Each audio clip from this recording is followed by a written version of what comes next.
My name is Chris Vasquez. I'm a voice actor, podcaster, and lifelong Houstonian. But I gotta admit, I don't know the city and what's happening in it as well as I think a Houstonian should. I mean, if someone from out of town walked up to me and asked me what there is to do, I wouldn't know what to tell them.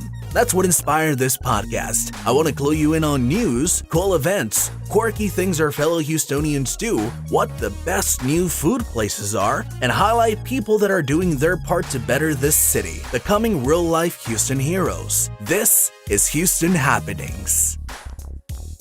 What is up, Houston, and welcome back to another episode of the Houston Happenings podcast. Today, you are in for a treat. This week's episode is a very special episode that I'm doing. For my repeat listeners, you might recall in episode 3 of the podcast, I featured a gentleman by the name of David Atkins in that episode's Houston Hero segment. If you missed it, here's a bit of a quick recap. David Atkins is a real estate agent here in Houston. Upon hearing on social media that local burger chain Bernie's Burger Bus was struggling financially due to the coronavirus severely lowering their sales, David decided he needed to help out. Starting with the purchase of a Bernie's gift card, David would go on to buy thousands of dollars worth of burgers and recruited his children to hand them out to his community, in an effort to infuse some cash into Bernie's as well as give people a taste of exactly how good those burgers are to hopefully encourage them to visit the restaurant. In this episode, I have a conversation with David and talk about his inspiration and journey to support his community, as well as talk about the bittersweet feelings when Bernie's, unfortunately, eventually closes its doors. Here is my conversation with David Atkins. Well, first off, David, I'd like to thank you for taking the time to come on my podcast. I really do appreciate it. Thanks for having me. I appreciate it. Yeah, absolutely. So I'd like to start by having you introduce yourself, if you don't mind, for those that might not be aware of who you are. What is your name and what do you do, sir?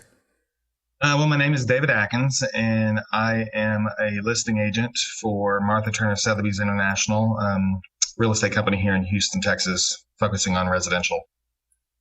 Okay. How long have you been into real estate? I got my license in 2011, so I guess 9 years. Wow, 9 years. It's a while. I assume you're doing very well for yourself.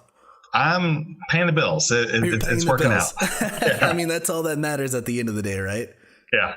Alrighty, so David, you obviously have a very strong connection to Bernie's Burger Bus at this point, which is kind of the subject of the episode that we're doing here. So tell me, how did you come about, Bernie's? How did you discover Bernie's Burger Bus? So I owned a retail storefront from 1994 up until 2012. It was called Bulldog Postholes at the corner of Holcomb and Greenbrier. Started there when I was 20 years old, and Justin was a personal chef for Shane Battier of the Houston Rockets, and they would ship packages to China. He had a lot of connections in China. That's back when Yao Ming was Houston Rockets, so most popular basketball team in the world. So whenever they needed to send shoes or jerseys or stuff like that over to China or just anything else, he'd come by my store and ship it off. We developed a rapport. He's a few years younger than me, but has that entrepreneurial spirit. And it just kind of clicked from there. We developed a little bit of a friendship. We weren't buddy-buddy, like we never hung out, had a beer or anything like that together. But we liked each other. He was a cool cat.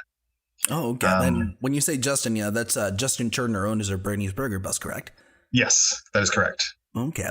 And when did you say you had that storefront? What did you do with the storefront? 94 to 2012, and I shut the doors in May of 2012. I see. Okay. Well, David, a few weeks ago, you were introduced to Houston as the guy that was giving away free burgers. You were covered in all sorts of media, including being featured in my humble little podcast as that week's Houston hero. Talk to me about your thought process during that time. What gave you the idea to start handing out free food in order to support Bernie's? Yeah, so Justin made a post on social media, and you could hear his voice cracking. It was very painful to hear that basically his life streams were going up in flames. As a realtor, I didn't really know how to help. I wasn't sure if there's anything from a business side that I could do. But as a human, that was really what drove things. So it was more about helping another person out from a personal level as compared to a business relationship. So I reached out to him, and originally I asked maybe I could hire him to do block parties since we were on the lockdown. No one can leave anywhere. Maybe he could park his food truck, which is how he started his business. The famous Bernie's Burger bus. Exactly, the original bus. Uh-huh. But he had told me that the axle broke and was going to be about $16,000 to fix it. Oh my God. And at that point I said, well, what if I helped out with that? And he says, my employees haven't been paid. If I've got extra money, instead of fixing the bus, I'm gonna pay my employees. So that kind of struck home. And at that point I said, well, what can I do? And he said, just spread the word that we're hurting. And at that point I just bought $1,000 in gift cards. I said, look, hope this helps. Here's gift cards. Never used them. Just put them in the junk drawer, so to speak. A few days later, I still didn't feel like that was enough. I talked to my father, who he did a lot of philanthropy work, capital campaign fundraisers, and I told him, about Justin, and that's when we had the light bulb moment, if you will. He basically said that as he was raising capital for youth camps and things of that nature, 90% of the budget from the income that came in went towards the kids, towards the camps. But they had to reserve about 10% for marketing and advertising and to run the campaign. Mm-hmm. So he and I had talked, and I said, look, I can go out and buy $10,000 worth of burgers, go to Third Ward, Sunnyside, any of these impoverished neighborhoods, anywhere in Houston. And I could have fed, 1,000 people, but it would have been over. That would have been the end of the conversation. It would have been a great feeling for that, for those people, but there would not have been any ripple effect, so to speak. Right. So what we did instead was I targeted my friends, the people in my sphere, that my Facebook, social media, all of those people, and said, hey, I want to go out and buy burgers. It's going to cost you nothing. Go to the menu, pick out the burger, pick out the fries, tell me what you want, and I'll deliver it to your house. Justin had told me that when you use one of these online apps, they're all the same. They basically all charge the vendor about 30%. So he actually loses money when people use one of those online delivery apps. Mm-hmm.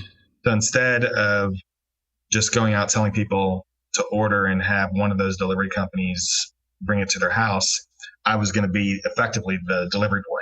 Mm-hmm. So we did that the first weekend. 150, 175 burgers we delivered. And that's when the news media found out as I was delivering burgers that day and kind of caught me in the act of delivering. They got you red-handed. Exactly. That made the news that night. And then it was about 10:15 when the 3-minute segment was finished. And within 5 minutes, I had over 500 text messages, phone calls, instant message, direct message. It was just, oh my God, I can't believe what you're doing. Wow. That's so amazing. I'm gonna go there tomorrow and buy gift cards. I'm gonna go there tomorrow and order.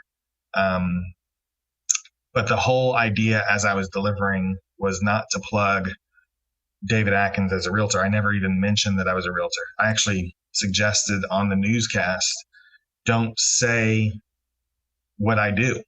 This isn't propaganda. So that's why if you actually go back and look at it, it says man delivers burgers. It doesn't say realtor. Of course. But with that, several people in my industry heard about it, thought it was fantastic, and they decided that they wanted to help as well because I said I was going to do it for the remainder of the month. So we got about 5 or 6 other people here at Sotheby's in my office that participated. We got some title companies and some insurance people and some lenders, all kind of affiliated with residential real estate, to get involved monetarily. And we ended up doing another 150, 200 burgers over in the Braes Heights neighborhood, another 150 in West University, another 150 in Southgate. And then last we did a little over 500 burgers, 500 to 550 burgers in the Heights. And every time people would come through, we would just say, it's real easy for me to pimp you out. But when I start bragging about myself or asking for help myself, then probably shouldn't say this online, but I'm the douchebag. I'm the putz. So I was able to say, as we got in front of these all of these people giving the free food, hey, do me a favor. If you want to post something on social media about support your local business, Bernie's is down 95%. Anything that you can do to help, we wanted to create awareness. Because if I could touch that one person and then they posted something or shared it with some friends, then they'd want to go out. So we ended up getting thousands and thousands of dollars for the Red Cross, thousands and thousands of dollars for tips for the workers.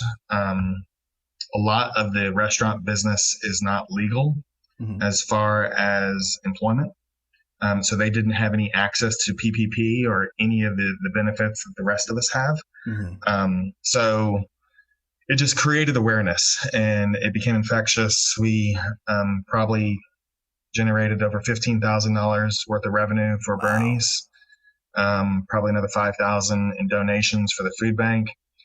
We heard stories about people creating masks. We delivered burgers to 2 first responders fire stations. It was just fantastic. I'm choking up thinking about it, just talking about the movement, if you will. It's just unfortunate that it wasn't enough. Absolutely. I mean, what you did was by no means no small feat. I mean, you started from essentially one gift card and you build this whole system. You said in the span of a month, right? In about a span of a month where you started doing other things. You started not only giving out burgers, but you started supporting first responders.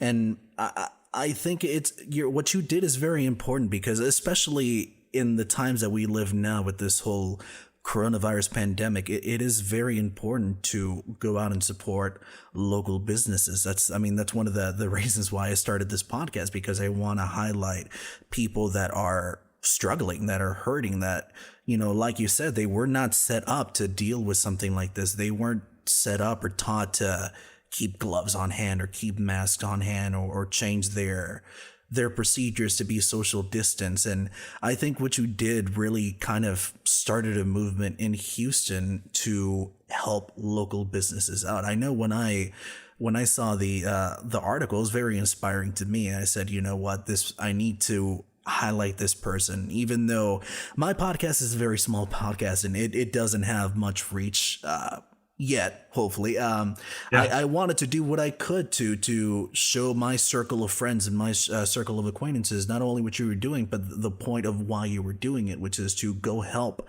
your fellow Houstonians out. I think that is something that needs to be, shouted from the rooftops, especially in this times that we're at now.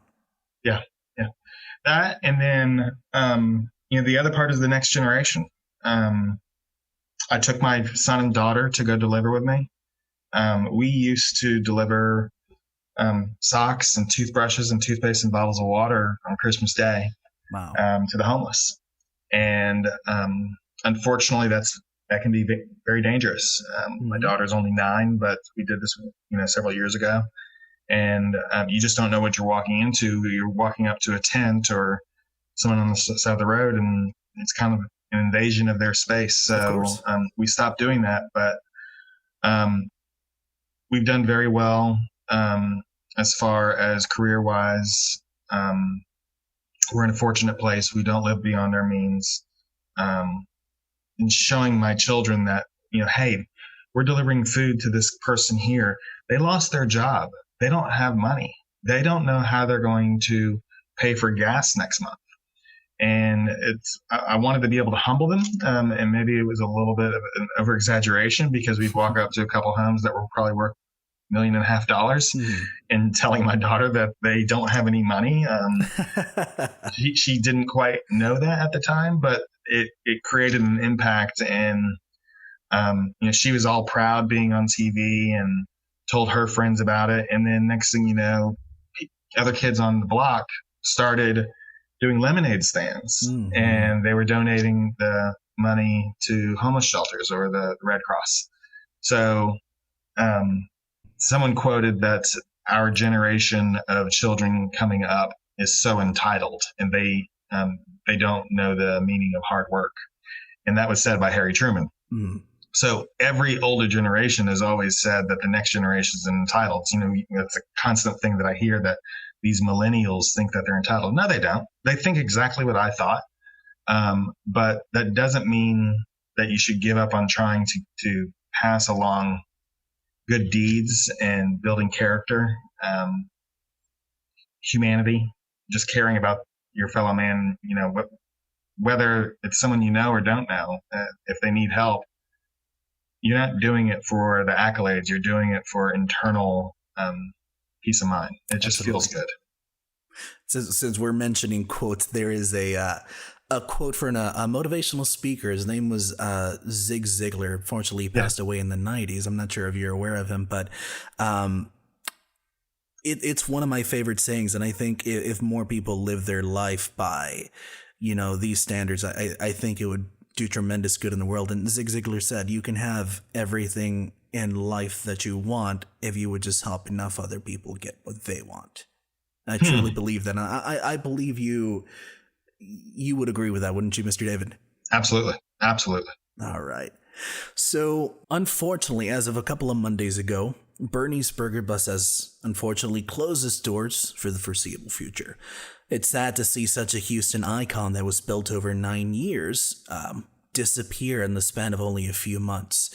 In those same months, you formed a strong bond with those men and women that worked there, and Mr. Justin Turner himself. How do you feel in the aftermath of the closure?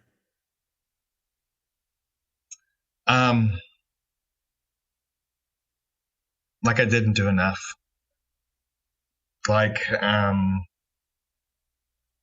could have tried harder.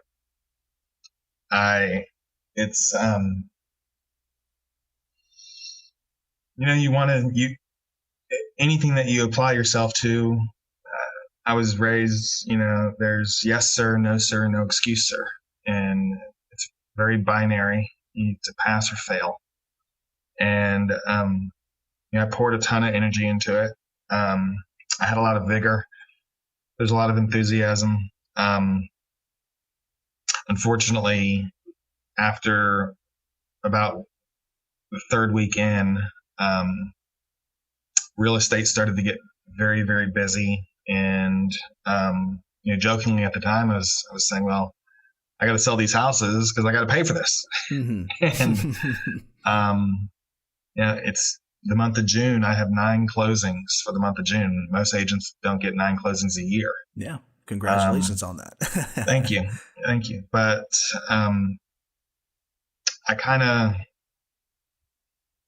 I feel like I could have allocated a little bit more time, and maybe that would have made a difference. I don't know. It's always that what if that kind of eats you up.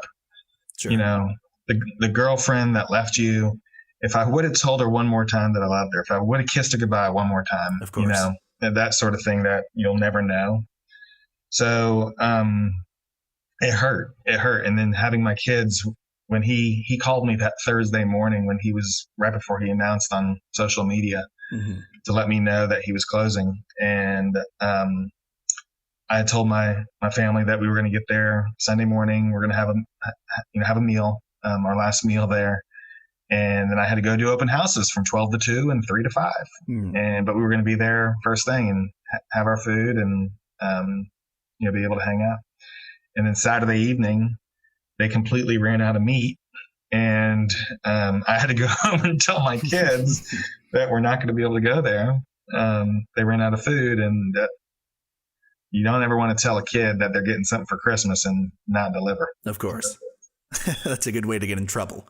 Exactly. Overpromise and underdeliver is not the way to a kid's heart. Mm-hmm. But yeah, so it was bittersweet in the sense that I know Justin's hurting, but he's an optimist, and this every cloud, regardless of how dark it is going to have a silver lining, and I'm sure he's going to come out bigger, better, and stronger. We don't know why this is happening. We just have to trust in his plan. That everything happens for a reason. But it still hurts because, you just think maybe I could have done. It's kind of a weird feeling that Liam Neeson at the end of Schindler's List, if he had sold that pen, if he had sold that ring, given one more life, Schindler's List. It's kind of that same weird guilt, survivor's guilt, if you will. Of course. Yeah, it's definitely tough, and I'm sure it hits you really hard with the time that you spent doing all that for Justin and all those workers there. But you touched on the final weekend of Bernie's Burger Bus, which I kind of like to take as a sign of like, maybe the future won't be so bad. Because I know Justin released a video on Facebook that he was announcing that, Bernie's Burger Bus was closing. And it was very, very difficult video to watch. Yeah. Because, I mean, you can tell that Justin was very upset by this. You could see when he was talking, his hand was shaking and the emotion was very obviously there. But in the days to come in that weekend, people showed up to Bernie's Burger Bus in droves. Like you said, they planned on being open Friday, Saturday, all the way up until Sunday, but they didn't even make it past Saturday afternoon. If I remember correctly, I had a buddy that's he's from out of town. He's from New York. And, when he heard that Bernie's was closing, he decided to make out the trip and try to have a burger before everything closed. But he didn't make it. The lines were out the door. And like you said, they ended up running out of meat, which I like to tout as an example of how Houston can come together and support its own people, and while it was bittersweet, it kind of not necessarily ended on a happy ending, but sort of a happy note, if you will. Yeah, I mean, it's almost like a funeral where I don't know how many people I touched in this life until I'm dead that come to my funeral, whether it's 30 people or 300 or 3,000. But it's too late. I'm dead. I can't see that. For him, his restaurant died, and but he was there to see it, feel it, touch it. Like you said, people from all over the country came in to support, have one last meal. Jokingly, it was like one of those things where maybe you should have another weekend. And you can't quite do a going out of business sale. Like there's a couple rug stores that seem to be going out of business every month. Of course. Another 70% off sale sort of thing. But yeah, it was a major, major tribute. That Sunday morning, I got up early, and he left the Beastie Boys podcast playing. So it was kind of nice to be there at the store, outside the storefront, and just kind of get lost in your own thought, listening to UB Illin and all the music that he likes to play for the restaurant. He kind of left it going as a tribute. But it hurt. I'm sure but it was nice to see. Mm-hmm. So David, do you think that hopefully down the line, do you think that Bernie's will ever be back? I think Justin Turner will be back. I don't think that. I know Justin Turner will be back. In what reincarnation? I don't know. Is it going to be Bernie's Burger Bus Part 2? The remake? Is it going to be a different type of restaurant? I mean, he's amazingly talented. He does private meals. Like you can actually hire Justin and have him be your personal chef for the evening, and he can do wine pairings, 3-course, 5-course, 7-course meals. He'll come to your house. He'll handle everything. And he's very, very talented. So burgers were nice. But that's just the tip of the iceberg as far as his talents. Mm-hmm. So David, what do you think is next for you? Because while, yes, we're here to talk about, what you did for Bernie's Burger Bus, I think you emerged as a little bit of a Houston icon yourself for that movement of trying to help local businesses, of trying to help Houston. Do you have any plans for the future for yourself apart from your real estate business? When did this podcast go out? Good question. It just depends on when I edit it. It might be a couple of days. Okay. So it'll be out before July 14th, which is my wife's birthday, which is Bastille Day. But I am planning to allocate another $20,000 towards another local restaurant that's hurting. Oh, okay. And it'll be a celebration of my wife. That's going to also support another local business that is also down 90%. Mm-hmm. It's going to be a surprise for her, though. Awesome. That's a wonderful idea. That's a great present, David. I gotta say. She already has enough jewelry. It's like, this isn't about you, honey. Yeah. You gotta think outside the box a little bit sometimes. Yeah. Build a bridge. Get over yourself. Alrighty, David. Well, I think that'll do it. I really appreciate you taking the time out of your very busy schedule to talk to me, and it was great meeting you. Please, if you talk to Justin, please do give him my regards, and we'll look forward to hearing what restaurant it is you're supporting next. Awesome, that'd be great. I look forward to sharing it with you. Well, there you have it, folks. That was my conversation with David Atkins. I really enjoyed talking with him, and am so happy that a person with such a giving and selfless attitude lives in this wonderful city of ours. Personally, like David said, I believe we haven't seen the last of Justin Turner. Who knows? Maybe he'll get the old bus up and running again. I'm also really looking forward to hearing what the Atkins family is up to next. As always, you can find me on YouTube, Instagram, and Twitter as Chris Vasquez_VO. And remember, if you have a story you want to submit or a Houston hero you want to nominate, all you gotta do, it's real easy, guys. Use the hashtag HoustonHaps, that's Houston HAPS, to submit your story and get your opportunity to be featured on the podcast. Once again, guys, thank you so much for listening. Be safe out there and stay Houston strong.